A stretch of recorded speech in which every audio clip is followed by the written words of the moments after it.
My name is Ashlee Birk, and I'm a survivor of infidelity and murder. Something that night felt huge. Like every other night before that felt hard, but that night I was like, okay, tonight is the night. I think he's gonna get in a fight, and they're gonna come and tell me that he's in jail, and I'm gonna go and be like, guess what? I'm who you need. I finally laid down, and I'm like, okay, I'm just gonna try to sleep for a little bit, and he'll come home eventually, or he'll call me. Everything will be okay. So I fell asleep. And then all of a sudden I think it was about 1 o'clock, and someone was pounding on the door. All I seriously can still remember is little bits and pieces okay, well, there's been an accident and Emmett's actually been shot and killed. And do you know Candy Hall? And I was like, Candy Hall? I just remember thinking, yes, I know Candy Hall. And then they kind of told me the stories, but I just remember bits and pieces he was having an affair and they drove in the truck and then Rob and I didn't even know Rob. I had only heard his name one time.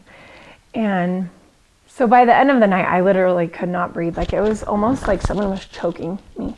And the other lady, not the pregnant lady, the other lady kept saying, hey, do you need water? And I would drink the water, but I could not breathe.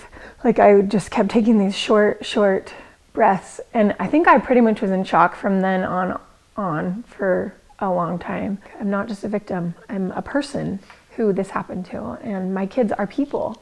They're not just victims either. Emmett wasn't even just a victim. He was a father.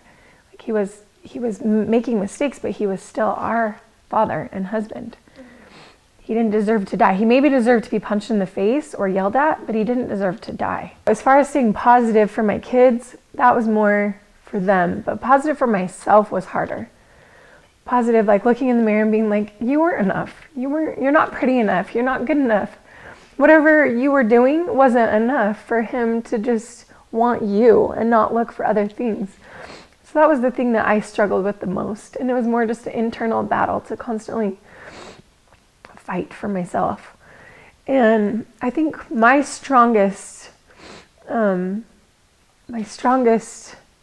source of that really was to get on my knees and be you know what? Maybe I wasn't enough for Emmett, Heavenly Father, but please help me realize that I'm enough for you. Help me realize that I'm enough as these kids' mother. So I fought hard. I still fight hard, let's say that, because it's not something that goes away. I think every woman who's ever lived, and probably men, we purposefully doubt ourselves because it's easy. Instead of saying, you know what, Emmett screwed up. He's not here to be mad at, so I'm the one that, it was my fault. Or just, I don't know, as humans, I think we just blame ourselves way too much. So that's something that I realized that I don't want in my children. So I've tried to also magnify it in myself. Just, you know what, today my hair is really crazy. It's curly, it's always gonna be crazy, and that's just who I am.